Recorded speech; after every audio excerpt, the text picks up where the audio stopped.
It's a miserable, freezing cold, gray, somber day in the very worst part of downtown Cleveland, Ohio. And leaning up against a pawn shop window to protect himself against the driving rain was a bum, a 35-year-old bum. No coat to protect him, shirt hanging out, hair down to his shoulders, bloodshot eyes. And he was afraid, and he was alone, and he was about as low as anybody can get. And all of a sudden, something inside the pawn shop on a shelf caught his eye. It was a little handgun. And attached to the handgun was a yellow tag, 29 bucks. And he reached into his pocket and he pulled out 3 soggy $10 bills. It's all he had in the world. And he thought, hey, there's the answer to all my problems. I'll buy that gun. I'll get a couple of bullets. I'll take them back to that mangy room where I'm staying. I'll put the bullets in the gun. I'll put the gun to my head. And I'll pull the trigger. And then never again will I ever have to face that miserable failure in the mirror. That man had indeed been a failure. He had managed in just a few short years to lose everything in life that was important to him. A lovely wife, a beautiful daughter, a nice home, a promising job, and all his faith, and all his hope, and all his self-esteem. He had tried to play the game of life like so many of us do, without taking the time to learn the rules. And now he was paying the price for his ignorance on that miserable, gray, cold morning in Cleveland, Ohio. He was just about ready to throw his life away. That scenario, I'm sorry to say, is repeated hundreds of times every day in this lovely country of ours, when people finally lose all hope in a future that once was so bright and so full of hope. And you know, that doesn't count the thousands who don't take their life, but they just give up. They quit. They stop trying. And they lead what Henry David Thoreau once called lives of quiet desperation. They're dead at 30 or 35 or 40, even though we won't get around to burying them until they're 72. Fortunately, that miserable wretch, that loser, that bum, standing in the cold rain, didn't buy that gun. He didn't blow his life away on that terrible morning almost 35 years ago. Because if he had, I wouldn't be here with you tonight. I guess it's natural, and I expect it, that whenever I'm being interviewed on radio or television or by the press, I'm always being asked, how did you manage to turn your life around so dramatically? And what did you do that raised you from the gutter to the presidency of Success Unlimited magazine in less than 10 years? And where did you, such a loser with only a high school education, get all the wisdom and the knowledge to write all those best-selling books? And what secrets of success? You see, they insist on calling them secrets. Did you learn that you could share with others who are looking for some answers on how to turn their life around? Well, I usually reply that everything I learned is in my books. But I won't do that to you. I didn't come 1,200 miles to tease you or to play games with you tonight. You see, I know from past experience,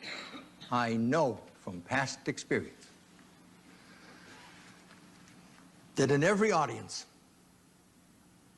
even this one, whether they be famous top executives, salespeople, athletes, students, small business owners, but in every audience, there is always someone out there who feels the walls closing in, and who may be smiling on the outside right now, tonight, and yet they're dying on the inside. And they might be even just about ready to give up on life, as I was long ago.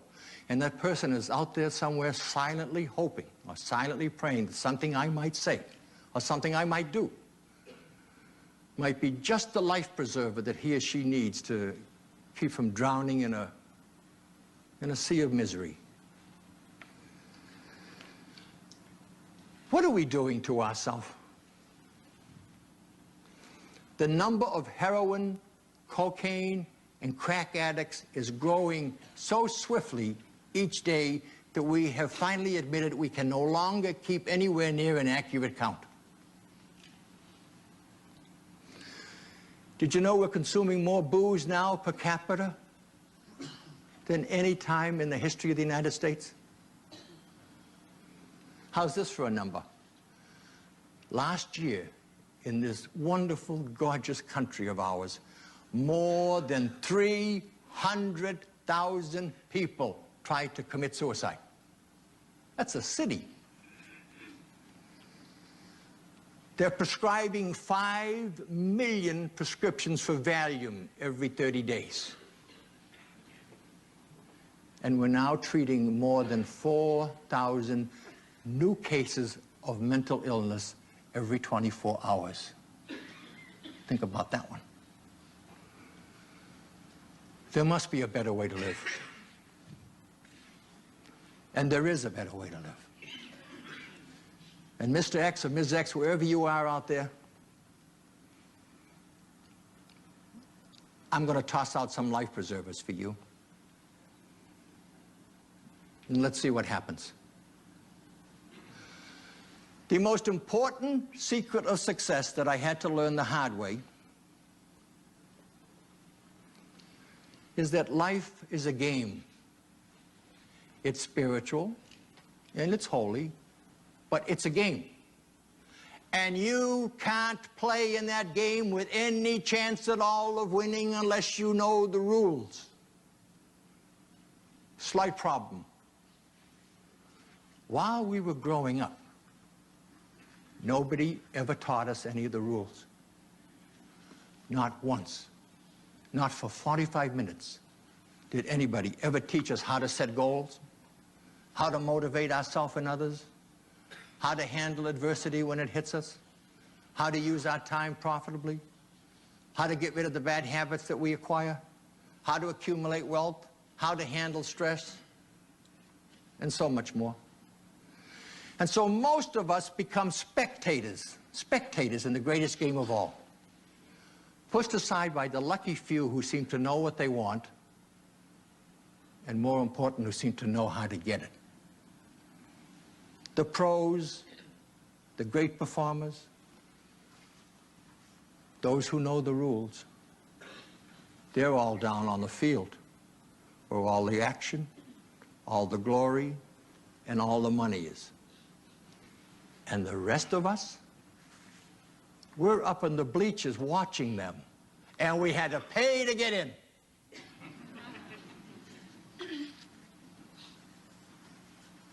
Okay, let's take inventory. Did we possibly learn anything during all those years of schooling that we could apply, that we could use starting tomorrow morning if we wanted to make a real move at changing our life for the better, even better than it is? You bet we did. We all learned how to read with that one great ability that all of you have, the ability to read. You can work miracles in your life. Carlyle, many years ago, wrote, "What we become depends on what we read after all the professors have finished with us. The greatest university of all," he wrote, "is a collection of books." And I have a dear friend who is a marvelous speaker. He bills himself as Charles Tremendous Jones, and he is indeed tremendous. He is always telling his audiences, you will be the same person in 5 years as you are today, except for the people you meet and the books you read. Let me repeat that. You will be the same person in 5 years as you are today, except for the people you meet and the books you read. So why not resolve to maybe make a slight alteration in your daily routine? And those of you, and I know there are many out there who have people under their supervision, suggest that they do the same thing. The next night that you're free, instead of collapsing in front of that television set at home, why not take a little trip down to your local library? Walk in, find that special shelf of books that's in every library, that gold mine, that shelf containing books on success, how to achieve it, and how to hold on to it after you get it. Walk up and introduce yourself to some of the most powerful people who have ever lived. People like Napoleon Hill, Norman Vincent Peale, Maxwell Maltz, Dorothea Brand, W. Clement Stone. They're waiting at this very minute to help you, to guide you, and to teach you the rules of the game. Of course, there's a little problem. You have got to go to them. I did many years ago. And it didn't take long for that miserable bum standing in the rain to become not much more than just a bad memory. Thank God.